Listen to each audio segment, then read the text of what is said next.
Madame, Monsieur, bonjour et bienvenue dans 3 questions sûres pour cet épisode consacré aux frais de télétravail et à leur régime social. La crise sanitaire qui sévit depuis 1 an a conduit au développement du télétravail dans une proportion que peu imaginer jusqu'alors. L'épidémie de Covid-19 perdurant, les pouvoirs publics continuent d'ailleurs à pousser au télétravail. En arrière-fond reste une question non négligeable pour certains salariés et qui se posera également en sortie de crise lorsque le télétravail sera pérennisé, celle de la prise en charge des frais de télétravail par les employeurs. Le sujet a suscité de nombreuses questions. Compte tenu de la règle du jeu de cette émission, nous en avons sélectionné 3 parmi celles que plusieurs d'entre vous nous ont posées, que ce soit directement ou en filigrane. Et c'est notre expert Nicolas Raymond, directeur de la rédaction sociale du groupe Revue Fiduciaire, qui vient aujourd'hui nous apporter ses éclairages sur le sujet. Bonjour Nicolas. Bonjour Marianne. Alors Nicolas, c'est parti. Voici la première question qui nous a été posée par Sandrine, Cécile, Anne-Sophie et Stéphanie. Il y a du monde. Alors la question la voici. Y a-t-il une obligation de prise en charge des frais de télétravail compte tenu du contexte pandémique ? Oui, alors évidemment, ça c'est la problématique de base finalement. Est-ce que l'employeur doit prendre en charge les frais de télétravail ? Alors, il faut dire qu'au printemps 2020, Marianne, en fait, il y a eu quand même un peu de flottement. Pour ceux qui s'en souviennent, au mois de mai, les fameuses questions-réponses du site internet du ministère du Travail avaient indiqué qu'il n'y avait pas d'obligation, sauf si la prise en charge était prévue par la charte ou par l'accord collectif qui régit le télétravail dans l'entreprise. Alors, c'était une position qui, si elle pouvait se comprendre, vu le contexte du printemps, y compris par les salariés, posait quand même, sur le plan strictement juridique, un certain nombre de difficultés par rapport aux principes applicables. Au point que, quelques mois plus tard, finalement, en novembre 2020, eh bien, cette question-réponse a purement et simplement été supprimée. Alors aujourd'hui, la doctrine est un peu inverse. On l'a tous entendu, Elisabeth Borne, ministre du Travail, a répété plusieurs fois sur le plateau de diverses émissions, depuis le début 2021, que le télétravail, je cite, ne devait engendrer aucun coût pour le salarié. Autrement dit, on est à la position à peu près inverse. Donc voilà pour la prise de position des pouvoirs publics. Alors maintenant, si on passe donc au texte et à la jurisprudence, alors là, c'est vrai qu'il y a quand même guère de doute. Bon, c'est vrai que le Code du travail ne traite pas expressément de la prise en charge des frais de télétravail. Mais on a quand même un certain nombre de points auxquels se rattacher. Alors déjà, il y a la jurisprudence générale sur les frais professionnels. Le principe est assez simple. Les frais qu'un salarié justifie avoir exposés pour les besoins de son activité professionnelle et dans l'intérêt de l'employeur doivent être pris en charge par ce dernier. Alors cette jurisprudence, elle n'est pas propre aux frais de télétravail, mais il n'y a strictement aucune raison de ne pas l'appliquer aux frais professionnels liés au télétravail. Donc voilà pour la jurisprudence. Maintenant, passons à l'accord national interprofessionnel du 26 novembre 2020, qui s'appelle tout de même, je le rappelle, pour une mise en œuvre réussie du télétravail. Alors, certains des partenaires sociaux signataires l'ont présenté comme ne créant pas véritablement d'obligations nouvelles, dont acte. Toujours est-il que, regardons cet accord, et il nous dit que l'entreprise doit prendre en charge les dépenses engagées par le salarié pour les besoins de son activité professionnelle et dans l'intérêt de l'entreprise après validation de l'employeur. Donc en gros, on a le même principe. L'accord va même jusqu'à préciser que ces dispositions relatives à la prise en charge des frais professionnels s'appliquent également aux situations de télétravail en cas de circonstances exceptionnelles et contexte pandémique, par exemple, ou en cas de force majeure. Alors, on a aussi encore l'accord national interprofessionnel de 2005, qui est toujours applicable pour les employeurs concernés et qui, pareil, nous indique que l'employeur doit prendre en charge les coûts engendrés par le télétravail. Bref, de quelque côté qu'on se tourne, finalement, tout converge vers un principe de prise en charge des frais liés au télétravail. Alors, bien entendu, s'il y a une charte ou un accord collectif, c'est l'endroit idéal où régler la question et encadrer cette prise en charge, en prévoir les modalités. Et s'il n'y a ni charte ni accord collectif de télétravail, finalement, c'est à l'employeur en fait de fixer les règles, sans oublier bien sûr le dialogue social de proximité, par exemple avec son comité social et économique.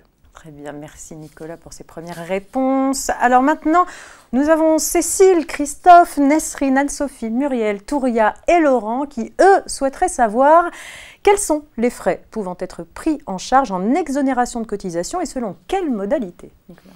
Alors, la question des frais de télétravail, en fait, en exonération de cotisation, c'est pas nouveau, hein. Depuis 2003, le sujet est expressément envisagé par la réglementation de sécurité sociale relative aux frais professionnels, complétée ensuite par un certain nombre de circulaires et dont on retrouve aujourd'hui la substance sur le site internet du réseau des URSSAF. Cette réglementation, finalement, elle est là pour prévoir les conditions dans lesquelles les employeurs peuvent prendre en charge donc, les frais professionnels liés au télétravail en exonération de cotisation sur justificatif de la réalité des dépenses. Autrement dit, c'est un principe de remboursement au réel. D'accord. Alors, les quelques minutes, Marianne, qui nous sont imparties sont un peu courtes pour traiter de cette question en détail, mais on va dire que dans le cadre de ces dispositions, on peut envisager de la prise en charge de tout un tas de frais. Alors, je vais prendre quelques exemples. Oui. Voilà. Alors, d'abord, il pourrait y avoir, par exemple, une quote-part des frais fixes et variables. Donc, si vous avez, par exemple, un locataire qui dédie finalement une pièce au télétravail, on pourra avoir en exonération la prise en charge d'une quote-part de son loyer correspondant à la proportion de la surface de cette pièce par rapport à son appartement. Pareil, une quote-part également des frais, par exemple des frais de chauffage ou d'électricité, toujours liés à la proportion de cet espace. Ouais. On peut avoir encore des frais de mobilier, un fauteuil ergonomique, un bureau, pourquoi pas des meubles de rangement. Éventuellement, on peut imaginer aussi des frais de diagnostic de conformité électrique ou pourquoi pas d'installation de prise, enfin voilà. Tout ce qui concerne bien entendu le matériel informatique et les périphériques, donc imprimantes, etc. Sans oublier bien sûr les consommables, éventuellement le papier, les cartouches d'encre, etc. En fait, il faut savoir que l'administration a défini les règles d'évaluation dans un tableau récapitulatif, alors qu'on peut retrouver dans nos publications, mais aussi sur le site internet du réseau des URSSAF. Alors, dans ce cadre, je signalerai quand même qu'il y a un certain nombre de frais dont la prise en charge, en fait, est tout de même plafonnée à 50% des dépenses. Par exemple, imaginons qu'un salarié achète lui-même un ordinateur, mais pour le compte de l'entreprise, et qu'il en demeure le propriétaire, alors la doctrine URSSAF veut que la prise en charge en fait, de cette dépense ne soit possible qu'à hauteur de 50% des dépenses réelles. D'accord. Autre modalité possible, c'est la prise en charge directe par l'employeur. Par exemple, je vous prête un ordinateur ou un fauteuil ergonomique pour que vous puissiez télétravailler. Donc là, évidemment, il n'y a pas de remboursement de frais puisqu'il y a prêt du matériel. Attention tout de même, in fine, si la propriété du bien devait être abandonnée aux salariés, il y aura peut-être un petit sujet davantage en nature à un moment. Après, il y a une autre question, ce sont les frais de connexion, puisque les fameuses box, parce qu'on se connecte, souvent on l'a déjà. Alors là, je vais me référer en fait à un vieux rescrit qui avait été rendu dans le contexte de la pandémie H1N1 il y a quelques années. Et ce rescrit avait été publié en 2013 et on le retrouve aujourd'hui, on en retrouve la substance en fait sur le site ursaf.fr. Alors voilà ce que ça nous disait en fait. L'idée c'était que si l'employeur pouvait justifier en fait de façon certaine du nombre d'heures de connexion qui est consacré à l'exercice de son activité professionnelle par le salarié, alors la prise en charge en fait n'était pas limitée, elle pouvait être faite au prorata de la part de connexion utilisée à titre professionnel par rapport au temps de connexion global. Mais il n'y avait pas de limite en soi dans cette partie. Si au contraire, en fait, l'évaluation de l'utilisation professionnelle résultait finalement de la seule déclaration du salarié, là, le principe, c'était on admettait une prise en charge en franchise de cotisation dans la limite de 50% de l'usage total. Donc attention, c'est qu'une tolérance URSSAF, elle figure dans aucun texte, donc elle n'a pas de valeur juridique en soi. Bon, alors évidemment, on peut à raison trouver tout ce système de remboursement aux frais réels assez compliqué, ce qui nous amène directement à la troisième question, Marianne. La troisième question, c'est parti. La troisième question, alors elle nous a été livrée sur le site par une personne qui n'a pas laissé son nom, mais la question nous a paru intéressante, donc je vous la livre. Peut-on convenir d'une indemnisation forfaitaire des frais engagés en situation de télétravail et dans quelles limites ? Alors la réponse est oui, on l'a vu, le remboursement donc, aux frais réels sur justificatif n'est pas toujours facile à mettre en œuvre. Et finalement, c'est pourquoi le réseau des URSSAF a admis il y a un peu plus d'un an, en décembre 2019, des remboursements sous forme d'allocation forfaitaire, donc en exonération, dans une certaine limite. Et là, évidemment, c'est beaucoup plus simple. Alors je vous écoute. L'allocation forfaitaire va être réputée utilisée conformément à son objet, c'est-à-dire en clair exonérée de cotisation, dans une limite qui va être fixée en fonction du rythme de télétravail. Donc par exemple, le principe, ça va être 10 € par mois maximum en exonération pour un rythme d'un jour de télétravail hebdomadaire.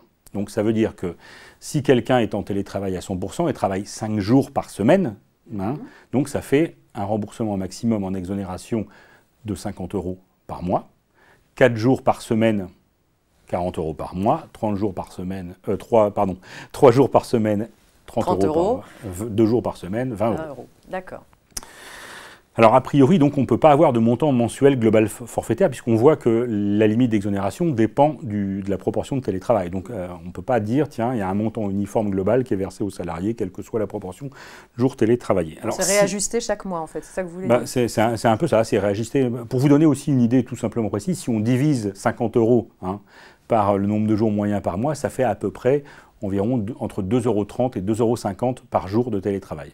D'accord. Ça donne une idée. Voilà. D'accord. Alors, si d'aventure le montant versé par l'employeur dépasse la limite forfaitaire, autorisée par la réglementation, par le site internet du réseau des URSSAF, eh bien, l'exonération de charges sociales peut encore être admise, mais à condition, cette fois-ci, de pouvoir justifier de la réalité des dépenses supportées par le salarié. Alors attention, toutefois, parce qu'à l'heure où je vous parle, tout ça, ce ne sont que des tolérances URSSAF. Autrement dit, ça n'a pas de valeur juridique et tout le monde souhaiterait évidemment que la sécurité juridique des cotisants soit assurée, soit par une intégration de ces tolérances dans la réglementation ou à tout le moins dans un document opposable. Dernier point, il y a peu, là, au début février 2021, le réseau des URSSAF a apporté un nouvel assouplissement à sa tolérance pour cette fois prendre en compte un certain nombre de dispositions conventionnelles. Donc, l'idée générale est la suivante. Si un montant d'allocation finalement forfaitaire est prévu par un certain nombre d'accords collectifs, je vais les citer parce que c'est important, convention collective de branche, accord professionnel, accord interprofessionnel ou accord de groupe, il est alors possible de se référer à la limite fixée par l'accord collectif en cause, à une condition. C'est que l'allocation soit attribuée en fonction du nombre de jours effectivement télétravaillés. Donc là encore, on ne peut pas avoir de montant mensuel global forfaitaire. C'est donc une précision importante. Alors on aura quand même tous remarqué un point, c'est qu'on s'est arrêté à l'accord de groupe. Donc il n'est nulle part question ici de l'accord d'entreprise ou de l'accord d'un accord d'établissement. Autrement dit, si on négocie des montants d'allocation dans ces accords-là, ça ne peut pas servir de point d'appui pour fixer une limite d'exonération de cotisation. Très bien, merci Nicolas pour toutes ces précisions. C'est un sujet qui sera à suivre. Oui, voilà. Voilà donc pour ces 3 questions sur les frais de télétravail. Comme on le disait, un sujet qui n'est pas épuisé et qui évoluera peut-être dans les semaines ou les mois à venir pour moderniser la réglementation et sécuriser les tolérances URSSAF. À très bientôt avec une nouvelle thématique à découvrir dans votre newsletter bien sûr.